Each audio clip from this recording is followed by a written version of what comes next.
Bonjour tout le monde, c'est Stevie de Music Feelings et aujourd'hui on va revenir sur une partie de la carrière de Kanye West parce que bien sûr tout le monde connaît Kanye, son impact dans le monde du rap n'est plus à refaire, c'est le seul artiste aujourd'hui qui a 10 albums qui ont dépassé le milliard de streams, on ne peut plus compter ses hits et bien sûr ce qu'il a apporté dans la zone hip-hop, non seulement en termes de manière de poser et de mélodie, mais aussi au niveau de la mode, des clips. C'est pour ça que dans cette vidéo, on va revenir sur peut-être le lien avec son amour premier. Parce que vous savez tous que Kanye est un fan de gospel. Et donc de fait, c'est aussi un amateur de R&B. Et dans cette vidéo, on va revenir sur 10 titres que vous avez peut-être dans vos playlists, que vous écoutez peut-être souvent, que vous chantonnez peut-être souvent, mais vous ne saviez pas forcément qu'ils ont été écrits ou produits par Kanye lui-même.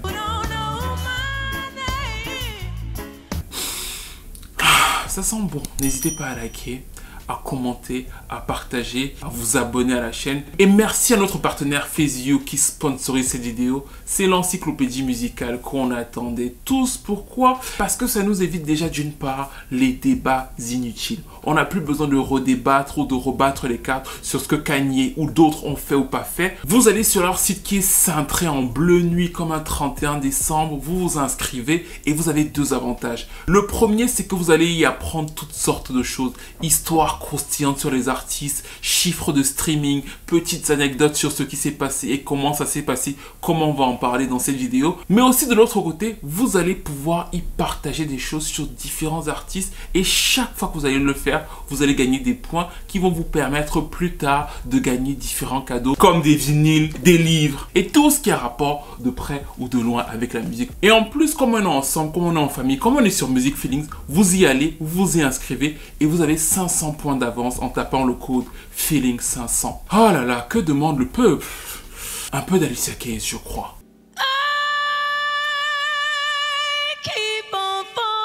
Après le carton de son premier album en 2001, Alicia Keys se devait de faire très fort sur le second. On ne se rend peut-être pas compte 20 ans après, mais Song in the Minor a été un succès phénoménal pour elle. Elle a complètement bouleversé les codes d'un certain R&B un peu clinquant. Et là donc, elle revient avec un second album et elle fait confiance à un producteur qui est en train de monter, mais qui n'est pas encore confirmé sur le game. C'est là le twist, c'est-à-dire que nous sommes en 2003. Kanye n'est pas encore le grand Kanye West. Il a fait quelques tubes, certes, pour certains artistes hip-hop, mais il n'a pas encore fait ses preuves en tant que rappeur super populaire et surtout en tant que producteur de R&B pour une chanteuse déjà accomplie. Toutefois, Alicia Keys lui fait confiance et ils vont arriver avec le fameux titre You Don't Know My Name. C'est l'amour naissant, c'est la rencontre sentimentale qui donne un goût d'éternité à cette chanson qui prenait déjà sa source dans une sorte d'éternité parce que You Don't Know My Name sample le titre Let Me Prove My Love to You du groupe The Main Ingredient qui était sorti en 1975. Le titre va lui permettre d'avoir un retour flamboyant sur la scène. L'album va faire une première semaine exceptionnelle. Et en plus, elle va gagner le prix de la meilleure chanson R&B.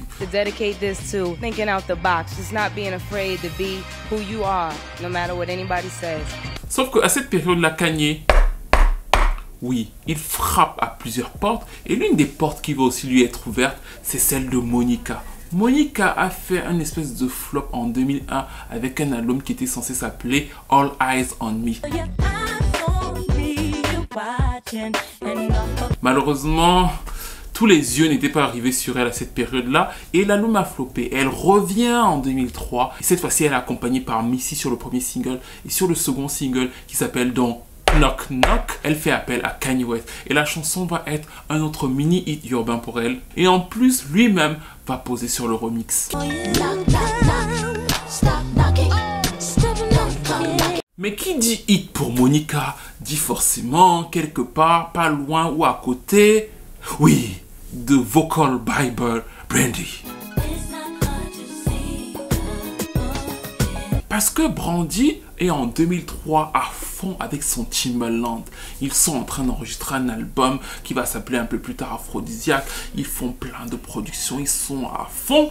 Et un jour, le label appelle Brandy et ils disent à Brandy, finalement là, le premier single que tu voulais là, c'est pas ça qu'on veut en fait. Nous, on veut que tu entres en studio avec Kanye West. Et comme il y a le vent en poupe là, comme tout le monde semble penser qu'il amène quelque chose, il va forcément t'amener quelque chose à toi. Brandy, comme souvent, ne voulait pas à la base, mais le premier single de son album Aphrodisiaque sera donc une collaboration avec Kanye West et ça s'appelle Talk About Our Love et le clip c'était ça.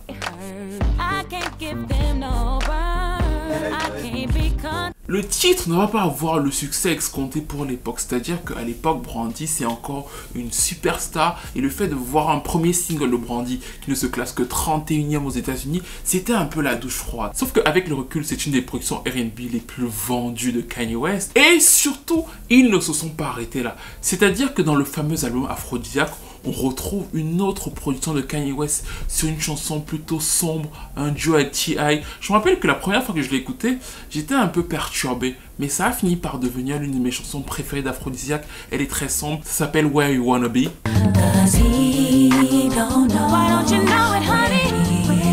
Et Kanye a continué sa petite tournée de chanteurs et de chanteuses de R&B. Cette fois, c'était Keyshia Cole. Keyshia Cole qui était donc en train de lancer son premier album, qui a reçu plusieurs chansons. Et c'est aussi à cette époque-là que John Stephan, qui deviendra un peu plus tard John Legend, devient de plus en plus proche de Kanye. Et les deux vont écrire avec elle un titre qui s'appelle I Changed My Mind, où elle était dans cet esprit-là, R&B, hip-hop. Il va marquer sa génération, même s'il ne va être que 71e ou autre sang. Et surtout, le clip était assez sympa, avec le petit clin d'œil à Mary J. Blige, qui inspirait la chanson et qui reste l'inspiration majeure de Keyshia Cole.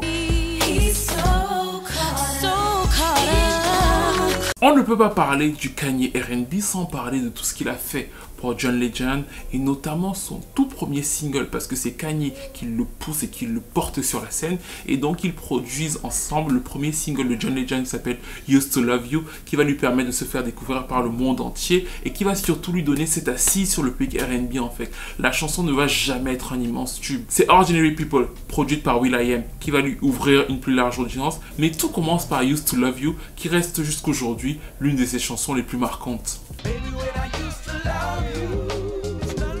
Et il faut savoir qu'ils ont continué à travailler ensemble sur plusieurs chansons. Et je trouve que souvent leurs travaux sur l'album Love in the Future sont sous-estimés pour ce qu'ils sont. Kanye a produit quasiment la moitié de l'album. Et j'adore et j'écoute toujours énormément, entre autres, Save the Night.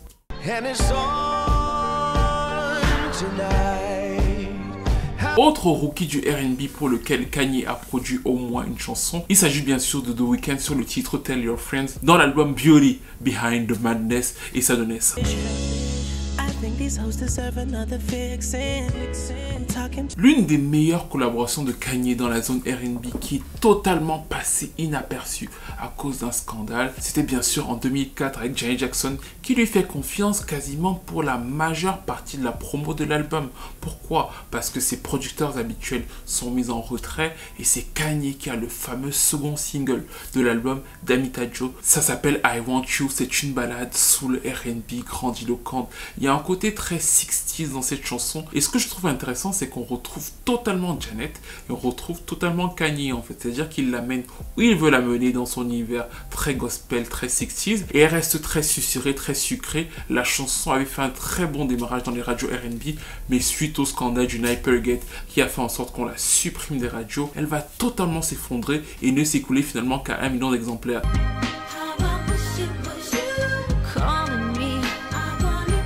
C'est-à-dire disque de platine, mais à l'époque pour Janet Jackson, disque de platine c'est comme si elle était Tinashe quoi. Bref, le titre ne va pas avoir l'effet escompté et on les retrouve malgré tout sur un autre titre de l'album d'Amita Joe, à savoir My Baby, qui pour moi, s'il n'y avait pas eu tous ces scandales, aurait aussi mérité d'être un single.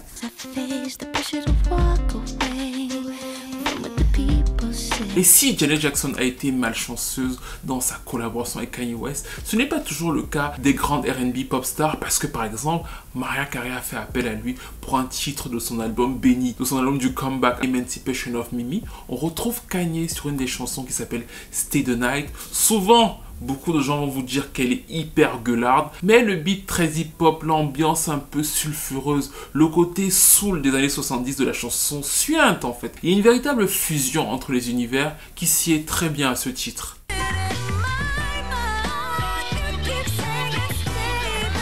Beyoncé de son côté a collaboré plusieurs fois avec Kanye West parce que bien sûr Kanye produit Jay-Z, donc rien que Bonnie and Clyde on le retrouve. Sur le remix de Ego par exemple, ils sont ensemble. Mais l'une des seules chansons de Beyoncé produite par Kanye West est sur son album 4. Et c'est d'ailleurs un de mes titres préférés de cet album là. Ça s'appelle Party. Dans la version originale, on retrouve André 3000. Dans la version qui va sortir en single, on va retrouver J. Cole. Comme c'est très hip-hop, très rétro, très années 90, ça ne va pas du tout être un gros hit pour Beyoncé en fait. Ça ne va être que 50e au Hot 100. Donc ce n'est pas ouf pour la période et ce n'est certainement pas ouf pour la chanteuse. Mais ça reste malgré tout un de ses tubes urbains marquants. Et bien sûr, elle va avoir une nomination au Grammy Award dans la catégorie rap chant. Et il lui a aussi remixé le fameux Drunk in Love. Yeah. Comme vous pouvez le voir, tous les artistes du game quasiment se sont arrachés ses services, mais ils n'en ont pas fait tous le même usage. C'est le cas de Chris Brown qui avait un titre avec Kanye West, Down, sur l'album Exclusive, mais qui n'a pas été retenu dans la tracklisting principale. C'était simplement une bonus track et avec le recul je comprends pourquoi en fait, c'est pas l'un de ses meilleurs travaux.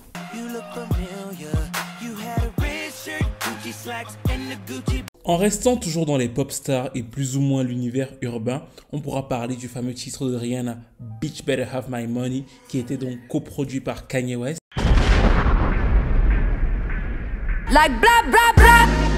Et bien sûr de Christina Aguilera qui revient en 2018 avec son album Liberation, un album qui va contenir 2 productions de Kanye West, Maria et Accelerate qui était le premier single avec 2 Chainz et Ty Dolla $ign et dont le clip a été hyper critiqué.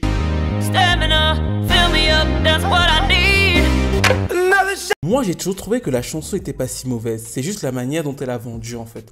Moi au fil des écoutes et contrairement à beaucoup de ses fans, j'ai beaucoup aimé Accelerate. Alors bien sûr ce sont plus des fans de pop, ils voulaient quelque chose de plus facile, mais je pense que avec Accelerate il y avait quelque chose à faire. Mais le clip là... Et enfin, on va finir par l'une de ses protégées, l'une de ses dernières protégées, Teyana Taylor. Il lui a produit entièrement l'album KTSE en 2018. Bien sûr, il y a eu pas mal de polémiques que vous pourrez retrouver sur la chaîne principale dans la vidéo sur sa carrière. Mais toujours est-il que l'album lui a donné au moins 2 tubes connus du public R&B, à savoir ça. Pareil, c'est lui qui a produit son duo avec Lauryn Hill en 2020. Et vu qu'on arrive à la fin de cette vidéo, on peut faire le switch entre chant et rap et passer en 2021 parce qu'il a produit l'un des plus gros tubes de l'année, à savoir Lil Nas X, Industry Baby.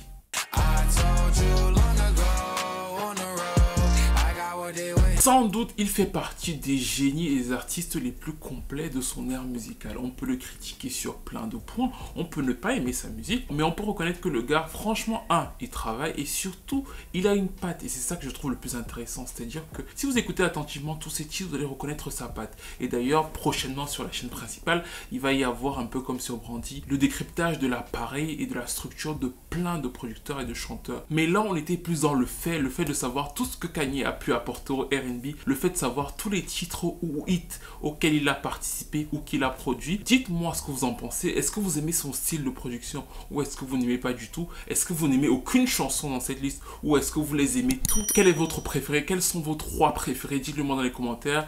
Moi déjà, je suis sûr que dans mon top 3, il y a You Don't Know My Name de Alicia Keys. Et c'est dur, hein. Save the Night de John Legend. J'ai une relation particulière avec cette chanson, en fait. Je l'aime beaucoup. Et le 3e, je vais vous dire dans les commentaires. Donc, dites-le moi aussi dans les commentaires. On se retrouve en bas. N'hésitez pas à liker, à commenter, à partager, à vous abonner à la chaîne. Et on se retrouve très vite pour une nouvelle vidéo.